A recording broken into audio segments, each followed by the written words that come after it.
right, we are here. Welcome, everybody. We are live. This is our performance seminar for the 11th of June. Wednesday, the 11th of June, 6 p.m. session. We have three pianists with us this evening, so welcome to everybody. Nice to see you all. I would like to welcome Mr. Finn to the stage. So, Finn, when you're ready, go ahead and introduce yourself, the name of your piece, and the composer. Um, I am playing ballad, even though it says ballad three times, and I forgot the composer. Can you see it? Can you see my screen? Oh yeah, Yep. Frederick Bergenmuller. Nice. Well pronounced. All right, on we go.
Yeah, you almost blew my battery with that last note.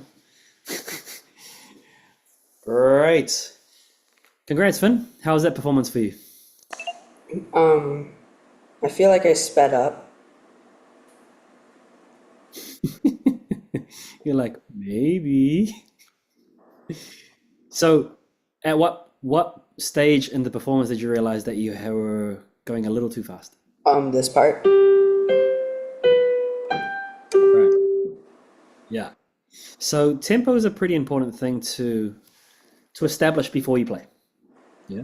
And you want to establish it so that all parts of the piece of music can fit in. Yeah. Because you can go either end of the spectrum. Too fast, the piece falls apart, and there are certain places that it's not appropriate for it. Too slow can sound boring. Yeah. Yeah. So you need, yeah. The big thing for me was as soon as you started, sometimes I could hear these 16th notes, but because it was so quick, you couldn't actually hear it clearly align with each eighth note. Right? So you want to aim for cleanness in your sound. Also, clarity. I think if you played it slightly slower and then with more finger action, you can hear the Also, notes much. I also think I know why you might have not been able to hear that. It's because my microphone setting, I restarted my iPod recently and I just checked. It's not on the one I want. It's supposed to be on wide spectrum dot, so it makes it easier to hear. Ah, cool. Oh, yeah. Okay, so that there too. So then, if you are able to play clearly, even if the microphone isn't at the right setting, that's the ultimate in clarity. That's another good test. Yeah. So try that out as well. But yeah, I think in general, just playing it slower is going to help your case and just make things, especially this section here, be able to sing more. You'll be able to phrase it a lot clearer as well, right? So I think if you consider what do I need to do to be able to bring out all the detail in my music and communicate the story clearly, then tempo will definitely be one of them, right? We might be missing something. Let's ask some of our listeners. Vibhuti, do you have any thoughts for Finn on his performance? I liked how he was consistent in the beginning with the tempo, like Hmm. that steady. Yeah. Um, and yeah, Okay, cool. So you appreciated how steady he was from the opening? yeah. Nice. All right. let's continue then to Jaden. Jaden, your thoughts for Finn? I liked it. I used to play this piece, and I used to play a little bit slower, so I liked the way he played it faster than I played it. I think it was nice. Nice. Cool. It's always interesting when you've already played it. That's the thing when you hear somebody else and then you hear another interpretation. Either you'll find things that you really like about it, or maybe things that you probably would do differently. All right. So then, Finn, what would you do differently for next time? Um, I think it's only 104. I feel like I even started faster than that, so I think I would try to play a little bit slower and consistently throughout the entire song. And what you said, try to make it more clear on my left hand for like the run parts. Yeah, I think so. I mean, listen back to the recording as well. I always say this, but the best teacher you'll have are your own ears. Listening back to the recording, all right? And sometimes it's a bit cringe, like, oh, really? I did that? But then other times you listen to it and you realize, actually, I'm in a really good spot. And what I have is potential. This has a lot of potential, but you want to map it out clearly so that this here doesn't sound too intense. Yeah. So yeah, you should come back again next week. Sorry, not next week. Next week is a holiday. The following week, play it again and see what it sounds like. But in the meantime, do your own personal recording. Uh, Right? Okay, cool. Thank you very much, Mr. Finn. On we go. And then we have Mr. Jaden. All right, Jaden, when you're ready, go ahead and introduce yourself and your piece. And if you've got a camera, go ahead and turn your camera on.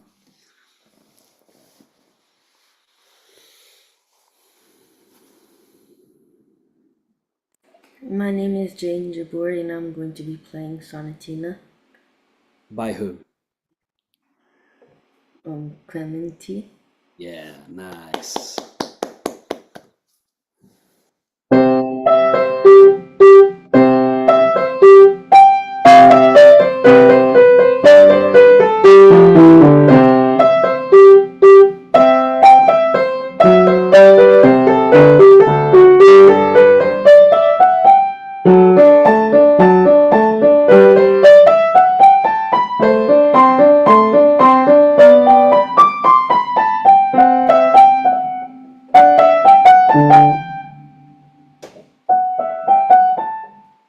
Sorry.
Well done, Mr. Jaden. All right, let's go. Let's actually start by going around the room and getting some thoughts. Let's start with Finn. Finn, what are your thoughts on Jaden's performance? Some things you felt that he's doing really well, and maybe some advice. I like his when he does the eighth notes. I like how they're smooth, or like I like how he plays them. I don't know. I just like it. Yeah. Um, yeah, that's it. Is there anything in particular about how he plays it that you like? Um, I like how he feels like he plays it with confidence, like he knows what he's doing. Yeah, yeah. I think it's important to state, right? It's one thing to say that we like it, but I think what's even more helpful for the artist is to say I like it because, and that's great to show that he has that confidence in the sound. It's going to encourage him to do it even more. So good. All right, and Vibhuti, some thoughts? I liked how like smooth the piece was for majority. Like the majority of the piece was played smoothly, Yeah. and it was pretty steady too. I liked how he was consistent, the Yeah. melody. Yeah. The consistency is pretty important, for a piece of music, and even if there were areas, Jaden, where the hand stopped for a little bit, you keep on charging forward to the next part. That's really important, right? You didn't go backwards. You're always moving forwards. Yeah. What are your thoughts, Jaden, on that performance? So I ran through the piece before I came here, Okay. and it was like a little bit better. I wasn't making the mistakes that I was making here. Mm. So I think just polishing up some notes, like some sections, Right. and also I missed a lot of rests, I think. Mm-hmm. So just small details though, huh? Why do you think that happened? Why do you think that when you came in to perform it, uh, little hiccups appeared? I guess nervousness. Yeah, sometimes, right? Sometimes, and I think the nervousness comes from wanting to do well or overthinking.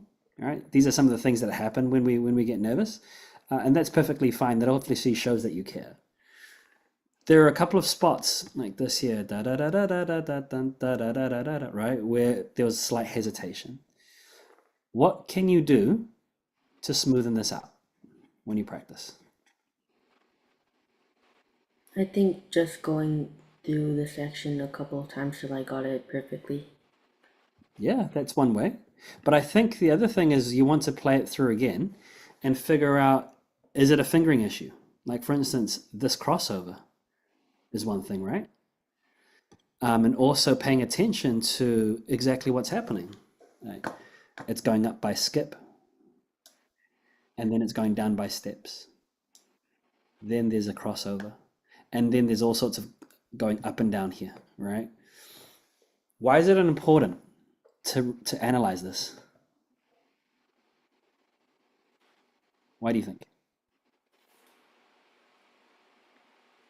Does it matter that we tell our hand going up by skips, going down by steps, crossing over the thumb, skipping up and down, going down again by step? Does any of that matter? Yeah, And if so, why? because most of the time, if you're not like paying attention, you're going to get stuck at one point, especially with fingering. Right. If I like, I think I switched fingers, Mm, so I got stuck over right. there. So this brings up a good point. Uh, there are times that we practice and we're practicing over and over again, but we're not looking deep enough into how the fingering is placed and the notes and how they move. So by doing this more intense practice, you're zooming into the detail and you're telling your hand exactly what it has to do. So there's no guessing. Yeah. So that's how I would suggest that you practice. Avoid practicing it over and over again without thinking. You may practice it over and over again, absolutely fine, but with an intention. The intention being to understand the makeup of the music. How is it constructed? Yeah. And that's going to give you, as Finn was saying, it's going to give you even more confidence. And even if you get a little bit nervous or shaky, it won't matter. It can't falter you because your preparation has been so thorough, right? So just bear that in mind as you're studying this, because there's a lot of movement throughout this piece. Just take any time that you see that there's a little bit of a stumble, just zoom in and try and figure out what the matter is. Is it a fingering? Is it notes? Is it rhythm? And then just focus on getting that sorted, cleaned up. Okay? Yeah. It's in a good position. It's in a good position already. I agree with what Finn Vibuti is saying. You sound confident and you've got a good steady beat. There are just a couple of places that you need to understand more how it's composed. Okay? Thank you. All right, yeah, all good. All the best of that. On we go. Vibhuti, go ahead and introduce yourself and your piece. My name is Vibhuti, and I'm going to be playing Turmurai by um, Robert Schumann. Yeah, that's the one.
Well done, Miss Vibuti.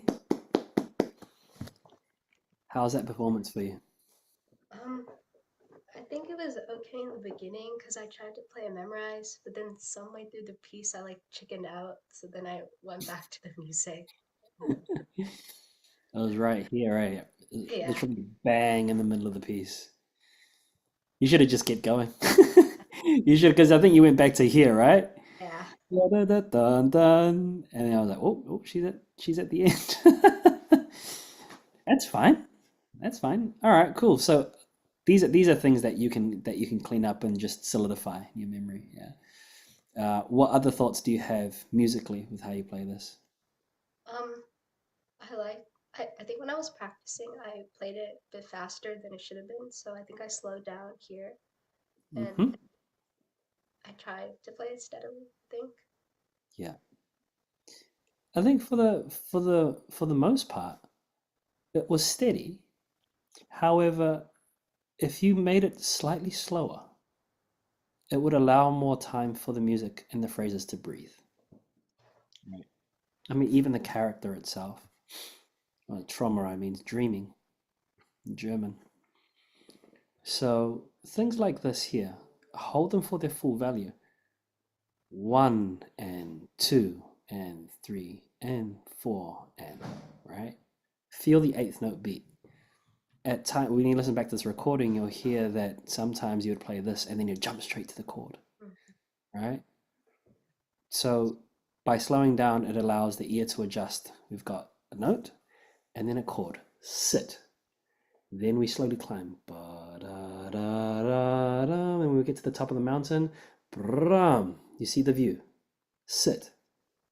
Da da da da da da da. And then it kind of rolls up and down the hill. Yeah? And you want to paint that shape for us with your hand and with your music. If you plow through it too quickly, we don't get to really appreciate the contour of the line. Am I making sense? Yeah. Right? It's just, oh, it's like a piece of art.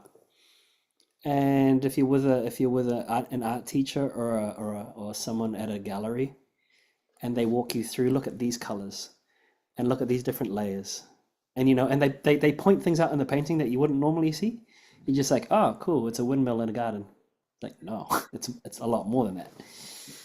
So this is your job now as you become more advanced with your playing. Looking at the piece of music is similar to what I was telling Jaden, right? Understand how it's all pieced together, but now you're becoming a lot more poetic. Yeah. So if you fly through it, you won't have enough time for the music to breathe. Let's go around the room and get some thoughts. Finn, have you heard this piece of music before? No, I have not heard this piece of music before. And also on my end, for some reason it was very soft. I couldn't really hear it. I think that might have been my end or their end. It was very soft on my end. Yeah, yeah. It was quite soft on our end as well. I think it was cutting it in and out and all. Yeah, yeah. What are your thoughts on the playing? I liked it. I liked how, when I could hear it, I thought it was played very nicely, beautifully. What about her playing was nice and beautiful? I don't know. I like how it was graceful, and I saw her hands on the keyboard, and that they were moving very gracefully too. Hmm. Yeah, it shows that she has put some thought into how she's going to produce the sound. And so I think that's really important. Cool. Great observation, Finn. How about you, Jaden? What did you see? What did you notice? I also really liked it. I noticed that it was very steady and consistent with the play. Hmm. And she was also confident with like knowing the piece, Good. especially the first half. She Right. she looked very confident and it looked like she really knew what she was doing. Yeah, I think so too. Jaden, do you feel that she captured the character of dreaming, or is there something more that she can do to capture the dreaming mood? Well, I also felt like Finn said, I also felt that it was also very graceful. So I feel like that captures the dreaming mood, but Mm. also depending on what type of dream you're going for. Um, Mm. but Yeah. there's like I guess one type of way to interpret dreaming, like gracefulness and calmness. So I Right. think good. Well put. Yeah. What do you think about what the boys have said, Vibhuti? Is there some truth to what they say, or can you Yeah, expand everything on you it? said was true. Yeah.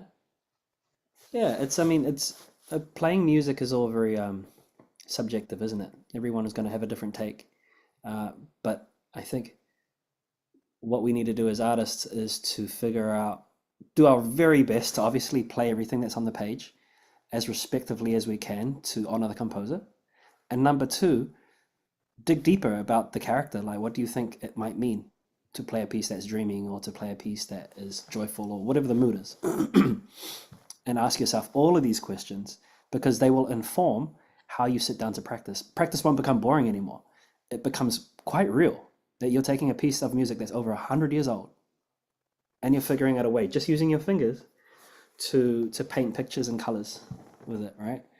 And so I would say, once again, like I'm saying to all of you, listen to the recording again, listen to this recording, and make up your own mind as to places that you want to phrase, places you want to take time, dynamic changes, yeah.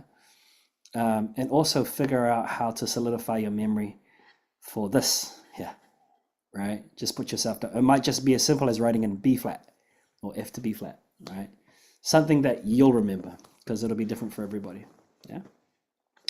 Before we go, what are some things that you would like to change or like to continue working on for yourself? Um, Maybe like um digging deeper in the dynamics. Yep. So just expand on some of the dynamics. Great. Yeah. I like that it's just one task for now. Yeah. Really master that and then move on to whatever comes next. Yeah. All right. Excellent.